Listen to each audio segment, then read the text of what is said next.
Hi everyone, I'm Rita Kakati-Shah. I'm your host for the Uma Show. Welcome to your one-stop journey for feeling empowered. We are a platform for change. We build confidence. We are your voice. We want you to be bold, be you, be Uma. Today, we're exploring role models who empower others. And I'm so excited to be joined by our goddess of go-getting, Loya Agarwala, who is not only the founder and managing partner of UCan Centre in Guwahati, Assam, but on a personal note, she is someone who I call a role model, and she's like a sister to me. So welcome, Loya Ba. Thank you. Thank you so much, Rita. It's a pleasure to be on your show today. It's so lovely to see you again. So you want to hear all about you. You're born and brought up in London. Your parents moved to the UK in the 1950s to settle. I personally have fond memories of our younger years together.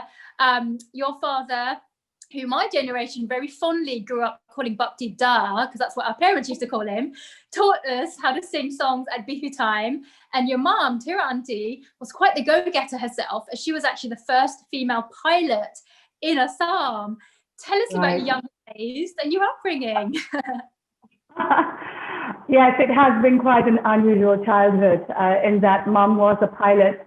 And I remember going to school in London and, all the mums were like housewives or, other kinds of other jobs. And yet we would say that, mum's a pilot. And so we grew up thinking that it wasn't anything unusual, so I guess that was my first kind of empowerment.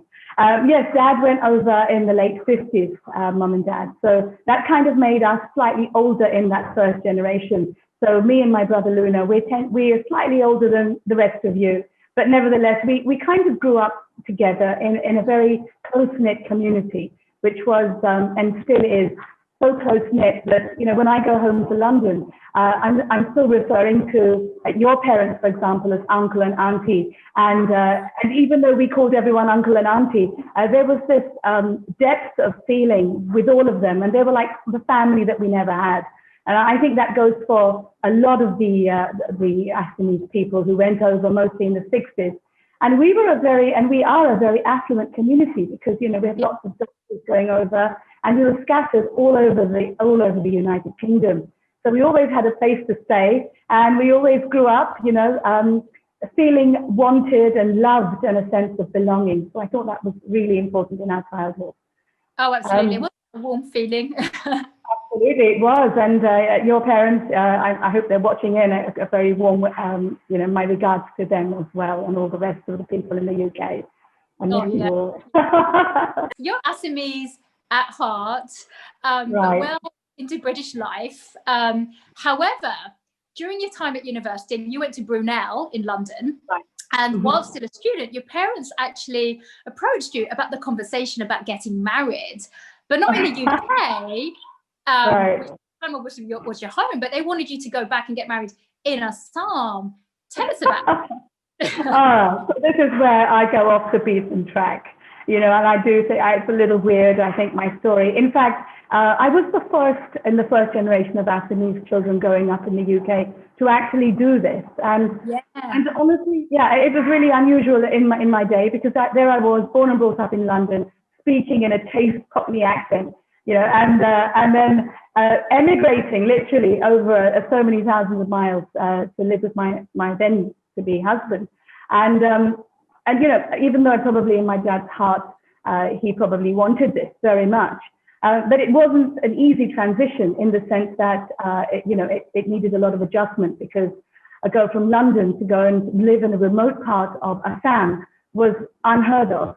And yet, for me at that age, when I was just 21 or 22, it was quite normal because I just wanted to go and live with the man that I wanted to live with, and it didn't matter whether he lived in Timbuktu or the moon, I was going to go, and or he could have come over, and one or the other. We just wanted to be together, which is a logical reason to get married. So eventually, Amit, my husband, had a tea plantation, so he couldn't actually leave Assam.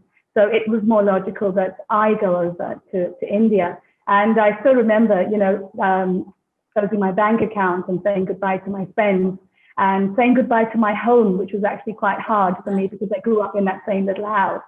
and literally bringing my life in 10 suitcases right across from London Heathrow to Guwahati Airport. That was way back in 1992.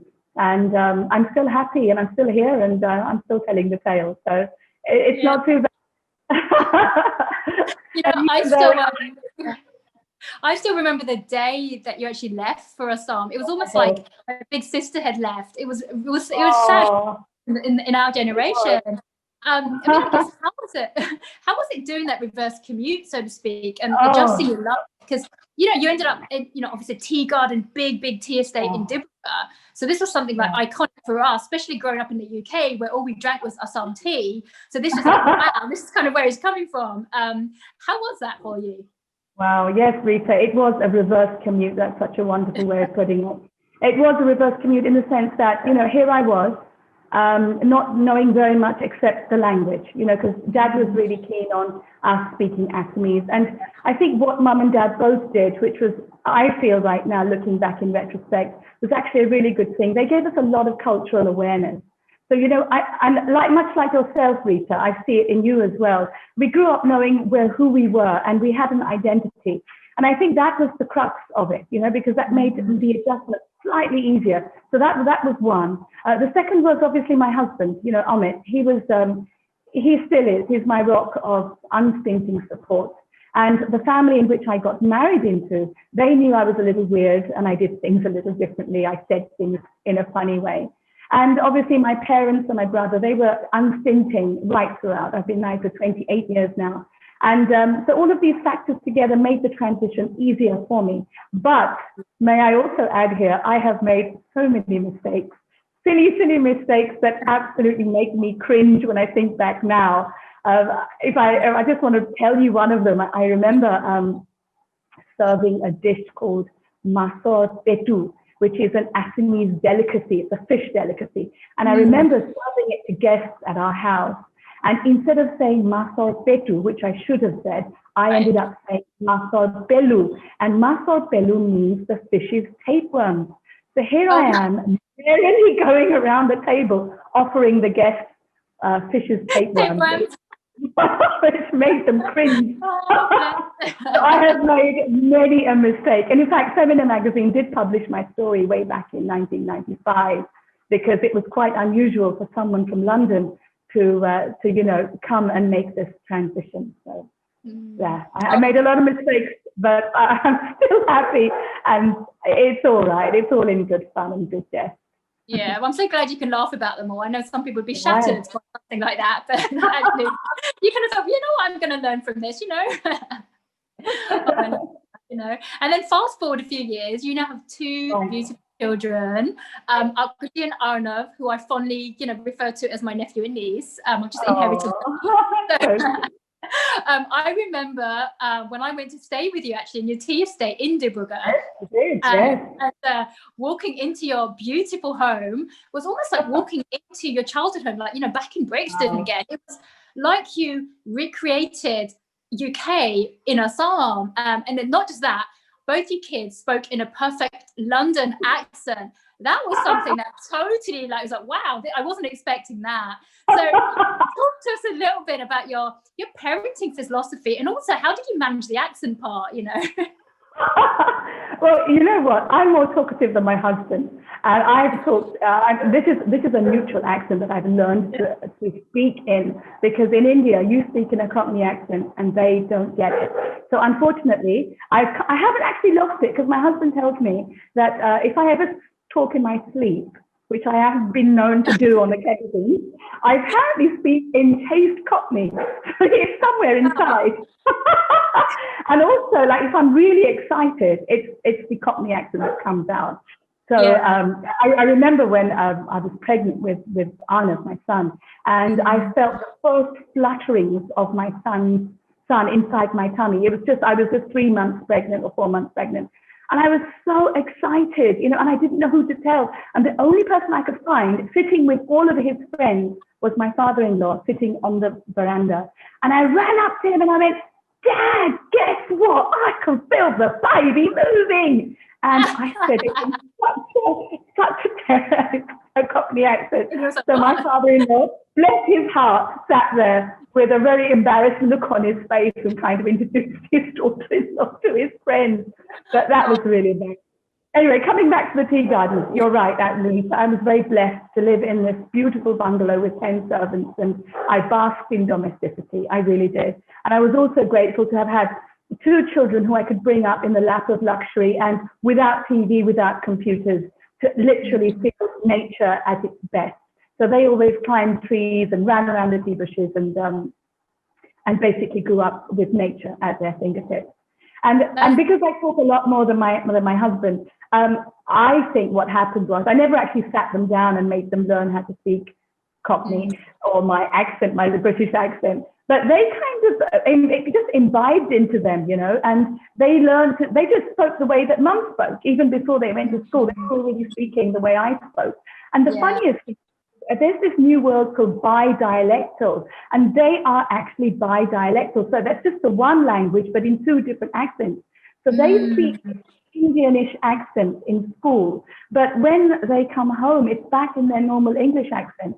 And they learn how to do that. Now they're both, because they're out of school, so they don't need to put on any accent. But now they're both speaking in a proper, the way that I do. Yeah, the way that I love it, because I'm still working on that. I mean, my 2 have got very strong American, New Yorker accent. So I'm like, come on, what's going on? So anyway, try some of that. Take some tapings of when I'm asleep and play it back to them. Maybe that will do it. Who knows? So then, fast forward a few years, you actually went back into education after the kids were a little older. You have a master's in psychology as well as a postgraduate diploma in counselling. What was the motivation behind it? Thanks, Rita. Now I turn a little serious because I realized I found my calling around about a little earlier, but I knew that if I wanted to do counseling as a career, I needed to have the academic backup, you know, and that was something that I realized I needed the knowledge as well as the academic qualifications. And I knew that at one point in my life, making a Victoria sponge and getting a first prize at the tea club was not my cup of tea. If you see what I mean. Sorry about the pun. And at the end of the day, you know, it wasn't what was making me happy. There was something much deeper inside, and I knew that slowly as my kids were getting older that was what I wanted to do. And so I kind of started preparing myself. I did them through correspondence, so I was still mum at home, but I was also studying simultaneously. Once my kids were a little older and we shifted to the city, Guwahati, I started work, and that was when this insatiable appetite, you know, that was inside me, that was dying to sing, you know, my soul was trying to sing and it couldn't. And then I started to counsel kids, and because I kind of think chronologically I think in a young way, even though I'm old, but I'm mentally much younger. So I was finding that I was more like, and because of my British upbringing, I was very non-judgmental, you know, and I didn't conform to any stereotypical thinking. And that was one of my greatest boons, because it meant that I could really, really kind of connect with the new generation, the millennium kids. And that really, really helped me in my job. So that was when my job started, and I was able to finally find what my purpose was. And that took a little time, but I was juggling my parallel personal life as a mother and as a wife and as a daughter-in-law. But at the same time, I kept this on the back burner because I knew one day I've got to do what I want to do. Absolutely. Yeah, no, really, really powerful messaging there. And also you've been speaking a lot, motivating and counselling now thousands of people, especially the youth, to really enhance and uplift their lives. Incredible work. And this started when you were first visiting school and university counsellor. And then you also worked with the Assam State Women's Commission. Tell us a little bit about your career in helping so many people. Exactly. I mean, I worked as a consultant, so therefore I had the freedom to kind of hop from school to school and from university to university. So what that did over the space of 20 years was give me the opportunity to actually branch out and reach out to a lot of people, including motivational talks, as well as personality development workshops and things like that. And later I was called nationally to Bombay and Delhi to also continue doing this kind of work. So in the space of 20 years, what happened was I found out that people begin to get to know you, that they hear of you, and they realize that, you have a purpose in helping others. And that was my forte. My forte was to bridge the gap between parents and their children, and to focus on the millennials or the millennium kids, and try to uplift them and empower them to make them, try and overcome the challenges that the Indian children are facing. It's not so much an issue abroad, but in India, it has really become a problem, because in India, it's really unfortunate that we have one of the highest suicide rates of adolescents in the world. And this is the reasons why it is. It's because there's such a big gap between the older generation and the younger generation. We cannot bring up the new generation in the way that the older generation were brought up. It's impossible. And that's why there are problems. So that was my calling, and that was my mission. That was what I was setting out to do. So in my own small way, I hope I have made a small change. A small and incredible change, much needed work there. And on the back of that, you're actually now the founder and managing partner of UCan Centre, a premier counselling and soft skills development centre in Guwahati. Tell us about that. And also, I know you've spoken about this already, but why you think soft skills development is so important, not just in Assam, but in India overall? Oh yes, it is. It is one of the most important skills parts, even more than academics, because the way you interact with people, the way you speak, the way you put yourself across, the way you validate your points. It is such a crucial ability, and these are acquired skills that can be learned through personality development workshops and learning. And unfortunately, there's a dearth of this kind of teaching in India, because the people here are more academically focused. Right. So as a result, there really isn't that much focus on these kinds of skills.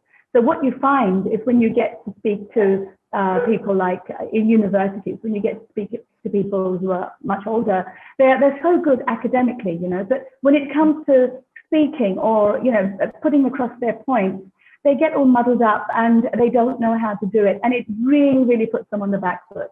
Yeah. So this was a big niche that's waiting to be filled up here.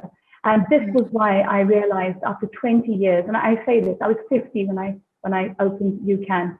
And I knew it was late in the day, so to speak. But then the timing was almost perfect, because it meant that I had 20 years of experience behind me, and I'd already built up a database of thousands of people. So as soon as I started a counseling unit, because I'm also a counselor, as well as a personality development side. And I'm also a hypnotherapist. So all of these things put together, I had this institution in Guwahati that was catering to this niche, that was uplifting children in the skills of personality development. And it started off in a really big way. People were bringing in their kids, they were starting to learn, they were showing results almost instantly. So it really did help. And now there is a place in Guwahati where I'm there, I'm based there, and all aspects of mental health, be it psychological or counseling or even personality development, we're there to help everyone. So I'm so happy to have been able to, give a voice to those people who aren't able to speak up and be free and express their thoughts.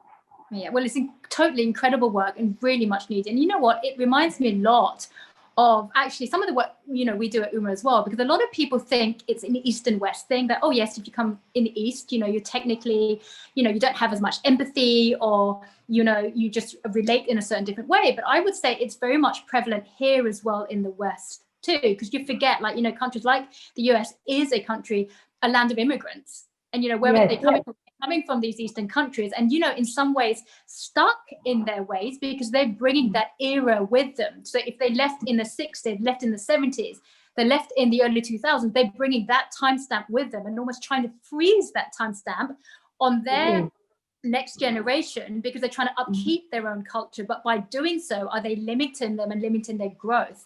So I think the work you're doing is actually so important, but on many levels. It transcends just a state or a country. It's something that it's global. It affects all of us, and then we know that shapes how kids think, how families think. The influences is how they are acted later on, and it really shapes their self-belief and their self-esteem.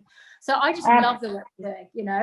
Thanks, Rita. And you've said it so beautifully, because as you say, you know, you may take the Indian out of India, but the value systems, the culture is still very intact, as we found out when we were growing up, you know, and you can't take that aspect of it out of anyone, because it's what makes us.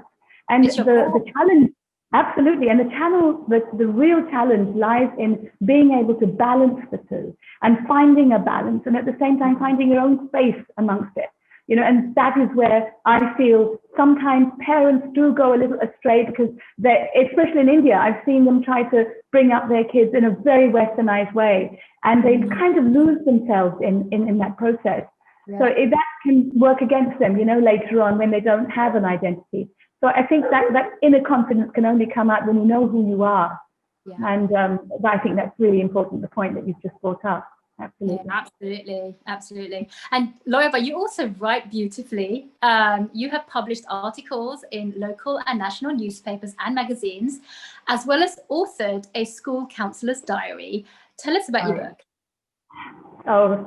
So again, thank you for asking me this question, because, you know, I think today for the first time, I'm often on TV here in Assam, and I only ever talk about the work that I do.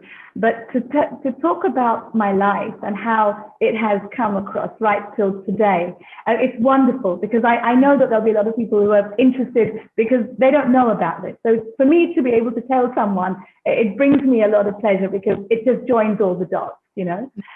My book came about because I was sitting across the counselling table, and I saw this huge gap between the kids that were coming into counselling and the parents that were coming in. And I'm at this unique position, sitting on my chair thinking, oh my God, these are two different worlds here. And I have to be the bridge. I have to be the bridge between these two worlds. I knew that was my calling. I knew that was what I had to do. And a book or an article, a magazine article or a newspaper article, these have short shelf life. You know, they'll only last as long as that paper is being read, and after that, it's going to be put along in a pile of other newspapers. But a book is something more tangible. It remains on the shelf for much, much longer, probably till eternity. So this was my challenge, and yet I didn't have the time. I was so busy with my lifestyle. And I always believe, and I say this to all women, actually, you know, those four quadrants that we have, and we have urgent and important. The book writing falls into not urgent, but important to you. Right. And this was something that was not urgent, but it was really important to me to write. I had to write this book. It was almost like a social service to the Indian population everywhere, to tell them, look, your kids are like this. They need you to be more understanding of their issues. And if you can come across to the middle road and get your kids to come middle road, you're going to be a much happier parent. So this was my actual motive behind the book, but I wanted to base it on real life examples. And I also wanted to say that there is no template in bringing up a child. Every child is different. Even twins have different thought processes, have different mental makeup, have different personalities. So you would bring up even twins differently, depending on their needs. So this is something that I wanted to state, that writing, you know, not bringing up a kid has to be a personalized journey and customized to suit that child. Yeah. So as luck would have it, my son was in London. He said to me, Mum, come over. I need help. I'm doing my A-levels. I need someone at home. I left my daughter Akriti with Amit, my husband, and she was happily with him. And I went over to London, stayed with him for a year. And in 3 months, I wrote 125,000 words, and my book's manuscript was written. Now, I didn't write it with a book in mind. I wrote it as a way of expressing myself. I needed to get this itch out of me. It was so intense. I wrote 34 case studies, divided it into 10 chapters, sent it to a national publisher, because one of the top 5 publishers in India, Western Limited, took the book, and they published it. And you know, the icing on the cake, Rita, was when I was in Delhi airport, and I saw it on the shelf at Delhi airport. And in that one moment, my heart just sank, and a tear came to my eye, because everything that I wanted to say was now in a tangible form. So my book is close to my heart, and I am so grateful to have been able to write that. I'm writing a second now, and trying to fit it in my free time whenever I've got it. No, I love it. And it was so much needed. Incredible, you know. Before we let you go, what advice would you give to any young girls watching today looking to make the most of their futures? Oh my goodness. All right. This is again, thank you for this question. I'm over 50 now, so I'm also speaking from my own experience. And this is what I would like to say. I think journeys always start from within you. All journeys do. They have to. You can't empower anyone else until you yourself are empowered. And this is why I appreciate the work that you're doing, Rita. The UMA show, your company, UMA, this is exactly what it's all about. It's about satiating the inner goddess in all of us. But before we do it in others, we have to do it within ourselves. So my first advice to everyone is find out what it is that makes you happy, makes you feel content, and makes you feel that your soul is going to sing. You know, many of us live our lives with a song unsung within us, and we have to give vent to that. Find your calling, see what it is. It may not be in exactly the way that you have planned it to be, but it may be in another way in which you find a certain peace within yourself. When you find that, that is it. That is what you've been looking for. So when you've been able to calm that unrest in you, and you yourself are empowered, that is good enough. You've done your own personal life. You've got married. You've had your children. If you want, of course, that's your choice. In my life personally, it has been extremely fulfilling. But that is not where our journey should end. Our journey has to be going on for a little bit longer, because you have a duty also to empower others. We must do that. And when you can see someone else shine because of you, when you can see someone else prosper because of you, believe me, you suddenly get something back, and you suddenly feel, this was my calling. This is what life is about. And that is what I feel we're all here to do in our own way, whatever it may be. We're all here to do that in our own way, as you are doing as well, all the way in New York. So that is what my message. Empower yourself first, and then go on to empower other people as well. And you will live a fulfilled and a happy life. After all, that's what we're all after at the end of the day. That's such inspiration. So that's what I think. Thank you so much for sharing that. That's what we need. That motivation to start the week, to end the week, all the time. Thank you so much for sharing your incredible journey with us. Loya Agarwala, founder, managing partner of UCan Centre in Guwahati. And thank you to our viewers for joining us on this empowerment journey. We want you all to embrace that inner goddess of go-getting. We want you to be bold, be you, be UMA.